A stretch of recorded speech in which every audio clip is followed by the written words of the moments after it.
Bapak, Ibu, dan saudara-saudara yang terkasih dalam Tuhan Yesus Kristus, ternyata kita bisa memperoleh satu gambaran bahwa Daud mengalami berbagai macam peristiwa dalam hidupnya. Di antara ia dialulukan sebagai pahlawan suatu bangsa, ia juga dikejar-kejar sebagai orang yang dicari oleh negara, sebagai musuh negara.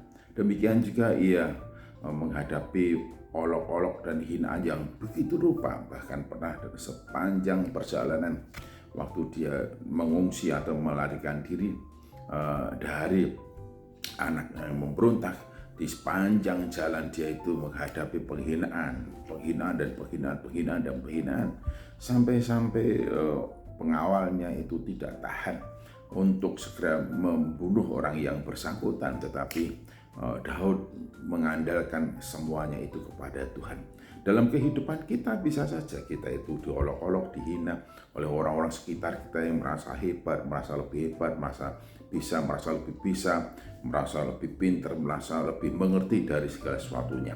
Bisa saja kita menghadapi orang-orang demikian itu, kita direndahkan, kita diremehkan, bahkan kita tidak dipandang. Apa yang kita lakukan semuanya dianggap sia-sia. Apa yang kita lakukan seperti panas tahun dihapus hujan sehari. Gitulah. Bisa saja kita menghadapi hal demikian dalam kehidupan kita di dalam dunia ini.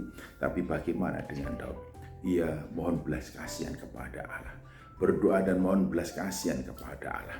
Sebab harga diri kita, martabat kita, kehormatan kita tidak terletak di tangan manusia, tapi di tangan Allah.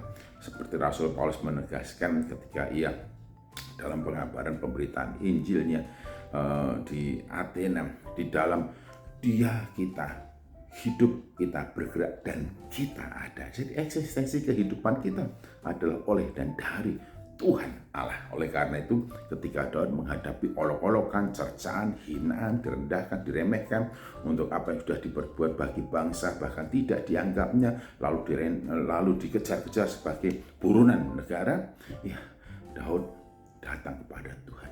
Daud lari kepada Tuhan ketika ia menjadi pelarian dan dikejar-kejar karena pemberontakan.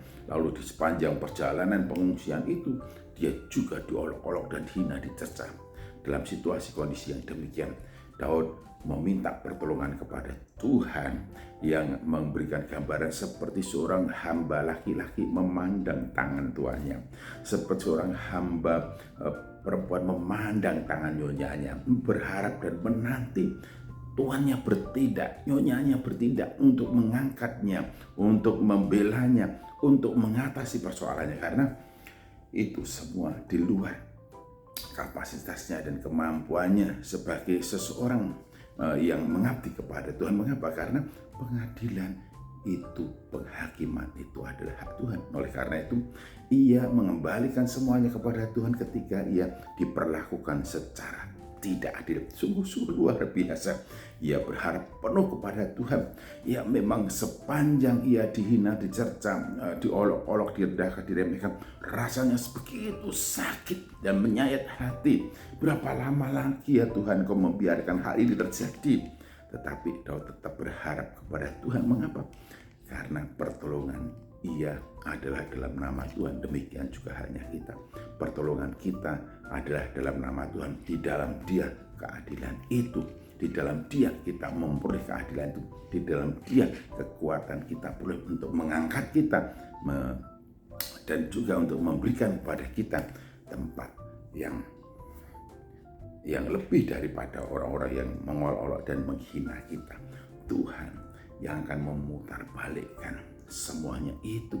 Oleh karena itu, jangan takut diolok-olok, jangan takut direndahkan, jangan takut diremehkan, jangan takut dihina oleh orang-orang yang tidak bertanggung jawab, oleh orang-orang yang sombong, oleh orang-orang yang angkuh, oleh orang-orang yang bongah, oleh orang-orang yang congkak. Mengapa demikian? Karena harga diri kita ada di tangan Tuhan. Karena itu, tetaplah engkau berharap pada Tuhan, berdekatlah kepada Tuhan, bergaul kariblah dengan Tuhan, wujud nyatakan kasihmu kepada Tuhan dengan tetap taat patuh kepadanya. Sebab barang siapa memegang perintahku dan melakukannya, Tuhan Yesus Kristus bersabda, Dialah yang mengasihi aku. Tuhan pembela kita. Haleluya.